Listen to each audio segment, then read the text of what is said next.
sobre ansiedade, nós entendemos de certa forma que isso é uma tragédia na vida de muitas pessoas, inclusive na minha.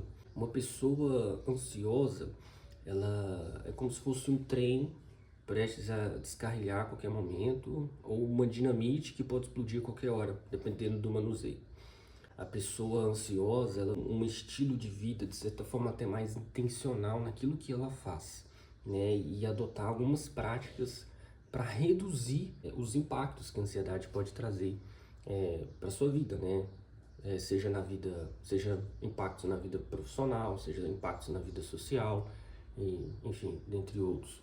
E aí, geralmente, é uma pessoa que tem que ter uma rotina um pouco mais regrada em relação também à alimentação, atividade física, a terapia, e evitar determinados tipos de estímulos que podem servir como gatilhos para despertar aí comportamentos ou emoções relacionadas aí à ansiedade. Mas aqui eu tô falando para vocês uma pessoa que ela já entendeu o impacto e as consequências que ela traz para sua vida, né? A ansiedade, no caso. Mas e quando a pessoa, de certa forma, ela ainda não entendeu? Às vezes ela tá ali em sofrimento, em angústia, e ela entende, de certa forma, que ela tá lutando contra a ansiedade, mas às vezes ela não entende, às vezes, o conceito, ou a dimensão, ou como lidar, ou o que fazer para tentar amenizar aí, as consequências que a ansiedade traz para a pessoa. Então, se você, por acaso, é essa pessoa, esse vídeo é para você. Fica aí comigo que a gente vai conversar um pouco aí sobre a ansiedade.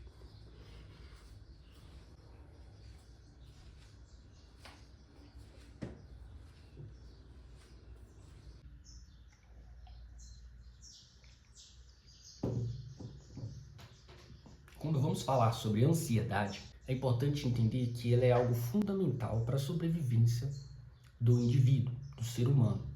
Todos nós temos um certo nível de ansiedade e ela é importante, porque a ansiedade gera movimento em prol de algo. Quando nós estamos atravessando uma rua e aí um carro está se aproximando e a gente percebe que de certa forma aquele carro ele não vai parar, e aí você, ao perceber esse perigo, você faz o quê? Você anda um pouco mais rápido, você dá uma corrida para atravessar mais rápido, para não correr o risco do carro te acertar, de você ser atropelado, certo? Então, a ansiedade ela traz essa percepção de risco, né? Ela é muito relacionada ao medo, de certa forma, né? Ela traz essa percepção de risco e não apenas isso, mas gera um movimento em prol da sobrevivência do indivíduo. Mesma coisa, você está andando na rua também, e aí você percebe uma pessoa se aproximando de uma forma muito estranha. Às vezes nem é a intenção da pessoa, mas você sente isso, e aí você já entra num estado de alerta, né? Seu coração começa a acelerar, taquicardia, e aí você começa a entrar, às vezes, o que nós chamamos no modo de luta ou fuga, né? Esse estado de alerta mesmo, porque você está percebendo a possibilidade de ser assaltado, né? E ansiedade, e às vezes você vai, por exemplo, ter algum movimento às vezes de andar um pouco mais rápido, de entrar em algum lugar movimentado, de sair desse lugar isolado que talvez você esteja, de evitar se afastar um pouco dessa pessoa estranha, por exemplo. Então gera movimento em prol de algo, da sobrevivência, no caso, que eu estou citando aqui.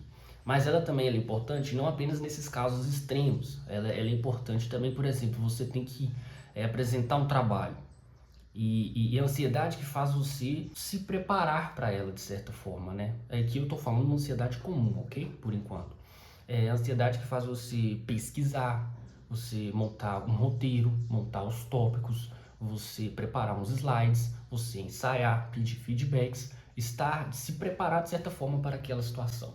Então ela gera a ideia de extinguir, evitar ou amenizar as consequências de determinada situação. É isso que a ansiedade ela é. A ansiedade comum, ela é por isso que ela é importante. Então imagina, por exemplo, você está atravessando a rua, você não tem percepção de perigo nenhum, e você fica ali, inerte de certa forma, não tem movimento, você não corre, você não entra em estado de alerta, e aí as coisas, você simplesmente ficaria inerte, né? O ser humano ficaria inerte a determinadas situações, e possivelmente as taxas de mortalidade seriam maiores, né? Ou então os prejuízos diversos seriam maiores. Por exemplo, a pessoa ela não ia correr atrás de se preocupar com emprego, correr atrás de melhorar a vida financeira, de melhorar a saúde física, porque não ia se preocupar, não ia ter uma preocupação. Então a ansiedade ela é importante. Mas aí, beleza. Mas Mike, se a ansiedade é algo tão necessário, é algo tão importante para o ser humano, por que então nós falamos hoje sobre o tratamento para a ansiedade? Por que ela tem essa conotação tão negativa? E aí que tá. Existe uma linha tênue aí entre a ansiedade necessária, comum, que foi o que eu acabei de falar, e a ansiedade, podemos chamar de ansiedade problemática, por exemplo. E essa linha aí, ela é tênue porque exige uma certa autoavaliação da pessoa, ou ela entender a necessidade de procurar ajuda para alguém ajudar ela a ter esse entendimento, dela entender onde que ela está, em qual lado dessa linha em que ela está. E aí eu vou trazer aqui 2 pontos importantíssimos, em qual lado dessa linha você está, ok? O primeiro ponto é, a ansiedade, ela interfere no seu funcionamento, ela te traz prejuízos sociais, profissionais, emocionais. Então, por exemplo, você está com seus amigos num momento social, num churrasco e tudo. Só que aí você tem uma demanda no seu trabalho, às vezes você tem um relatório para entregar e aí você tem até um prazo ok, mas você tem que, né, desenrolar ele, fazer e tudo. Só que no momento você está com seus amigos, mas você está preocupado em adiantar ou preocupado com o que vai ser o desenrolar ali até você conseguir fazer esse relatório. O prejuízo está, você não aproveita o momento, isso gera um certo cansaço mental e isso prejudica as suas relações sociais, porque seus amigos vão perceber que você está uma pessoa mais preocupada, que às vezes você está mais calado, você está mais isolado, porque sua cabeça está em outro lugar, né? E isso gera um desgaste muito grande. Então te traz, por exemplo, nesse caso, prejuízos sociais, prejuízos com relacionamentos, né? Quantos casos nós percebemos de relatos de pessoas que às vezes está com marido, mulher, com filhos, mas está preocupado com as coisas do trabalho. Então, a ansiedade, de certa forma, ela traz essa preocupação excessiva e ela excede o lugar que ela deveria estar. Enquanto você está na sua vida profissional, você deveria se preocupar ali com as questões, né, o relatório do exemplo, dentre outras coisas. Mas aí o problema é o que? Ele perpassa e ele respinga nas demais áreas da sua vida. Então você está com seus amigos, você está pensando no trabalho. Você está com seus pais, você está pensando no trabalho. Você está com seus filhos, você está pensando no trabalho. Você está na igreja, você está pensando no trabalho. Então ele te traz prejuízos, porque você não consegue se concentrar em outras coisas. Aí você está dormindo, né? Você vai dormir, você vai deitar na cama para dormir e você está pensando no seu trabalho. Né? Preocupado com o resultado, com o desempenho, com a entrega daquilo que você tem que fazer. Então ela te traz esse prejuízo. Então é algo que para você levar em conta. Isso tem acontecido com você? Às vezes não com o trabalho, mas às vezes com outra área da vida, algo que te consome nos seus pensamentos, assim, ao todo tempo, né? Então às vezes é te proposto para fazer algo e aí aquilo ali, você fica com aquilo martelando na cabeça, ou às vezes alguma coisa relacionada a relacionamentos, né? De certa forma. O segundo ponto, para se levar em conta e de entender em que lado dessa linha training você está, a questão é, o segundo ponto para ser levado em conta é meu Deus, esqueci. Ok. O segundo ponto para ser levado em conta é a ansiedade, ela causa um estresse desproporcional à situação em si. Ou seja, você se estressa mais, gasta mais energia do que geralmente seria necessário para a situação por si só. É desproporcional, é como se a situação fosse isso e o estresse, a energia empregada, a pessoa é assim, entendeu? Ela se estabelece assim. Nem sei se enquadrou essa mão minha aqui, mas beleza. A questão é que às vezes é só uma determinada tarefa do dia a dia, às vezes é só uma conversa com o chefe, às vezes é só uma conversa com um namorado, com a namorada, às vezes é só levantar a mão e fazer uma pergunta na sala de aula, às vezes é só dirigir, né, tentar ou aprender a dirigir ou se deslocar para algum lugar, mas aí a pessoa ela tem uma reação assim, como se o mundo fosse acabar, sabe? E ela, novamente, isso toma conta de todo o seu indivíduo, de toda a sua individualidade, de todo o seu ser, assim. Ela só pensa naquilo e aí ela começa a ficar extremamente preocupada, começa a ter às vezes reações físicas, por exemplo, né? Às vezes contrações musculares, né? Tensões musculares, na verdade, o coração muito acelerado, excesso de suor, insônia, enfim, qualquer tipo de reação física atribuída geralmente à ansiedade e um sofrimento muito grande, porque isso é muito ruim, cara, isso é muito ruim, você ter que fazer uma coisa que às vezes ela é necessária, ela é até considerada simples, mas para você é como se fosse o fim do mundo ter que fazer determinada atividade, ter determinada conversa, né? Então, é outro fator importante a ser levado em conta, né? Espero que você esteja anotando aí para você fazer uma certa autoavaliação, ou às vezes conversar com alguém próximo, ou realmente entender a importância de procurar um profissional de psicologia, um profissional de saúde mental, para conversar sobre isso, né? Que eu creio que fazendo uma certa autoavaliação, você consegue ter um certo norte. Você, olha, eu acho que eu preciso de ajuda. Eu acho que eu estou tendo algumas reações, alguns estresses, algumas preocupações desproporcionais a determinados fatos. Porque eu tiro meu sossego, eu tiro meu sono, não consigo viver de certa forma tranquila com determinadas questões da minha vida, com determinadas questões, atividades que eu tenho que fazer no meu trabalho, e, enfim, outras coisas. Então, anote, se avalie, se pergunte, se questione, tenha um momento de autoconhecimento em relação a isso aí. E aí você às vezes pode fazer outra pergunta, o seguinte, mas Mike, por que existem pessoas que elas não são tão ansiosas quanto eu? Parece que eu vejo algumas pessoas e elas são tão blindadas, elas são tão fortes, que elas lidam com as situações assim de uma forma tão natural. E por que eu sou assim, eu tenho essa dificuldade maior, né? E aí eu vou trazer uma referência, uma explicação e baseada em uma referência em um livro que é da... Ai meu Deus, meu inglês é péssimo. Stephen G. Hoffman, né? O livro é Lidando com Ansiedade. Estratégias de TCC e Mindfulness para superar o medo e a preocupação. É um livrinho de capa rosa. Esse é um livro aqui que ele é para terapeutas, mas também para pacientes ou pessoas que queiram, né, entender ou ter uma introdução, um entendimento sobre ansiedade.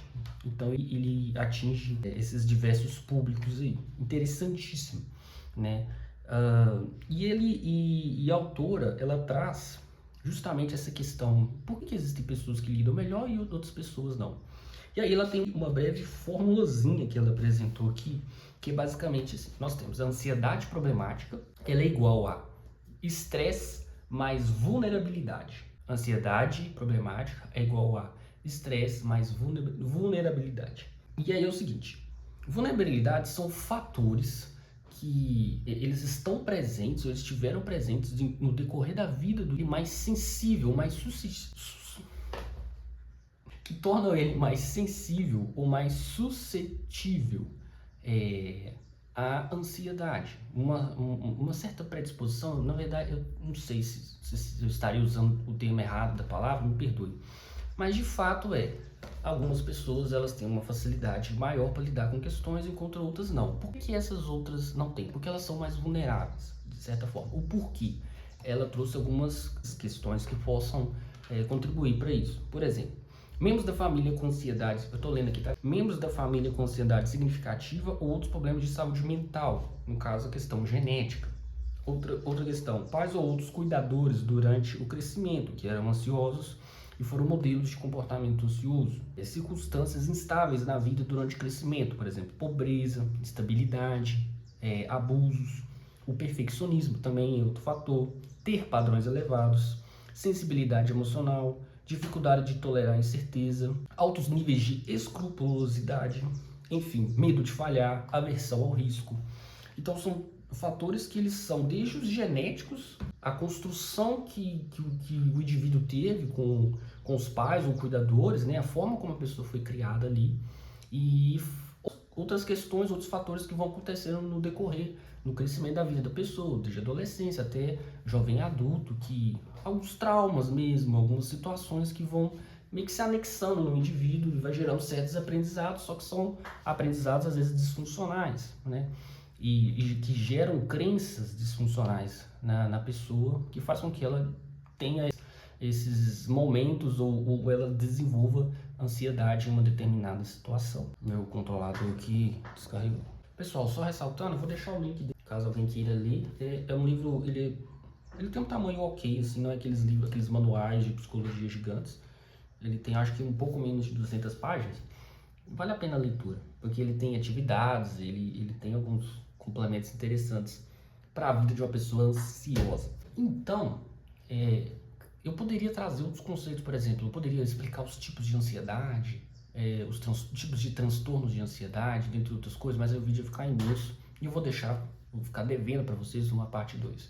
Minha ideia inicial com esse vídeo é você fazer essa autoavaliação desses 2 pontos e também entender que você pode ser mais vulnerável ou mais sensível a determinadas questões que te tragam ansiedade, porque não é importante que um dos passos da autoavaliação é a aceitação.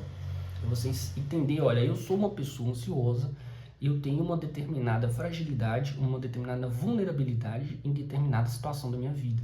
E eu preciso cuidar disso, preciso aceitar isso. A culpa não é sua de se no passado você teve uma certa criação que contribuiu para que você fosse uma pessoa ansiosa hoje.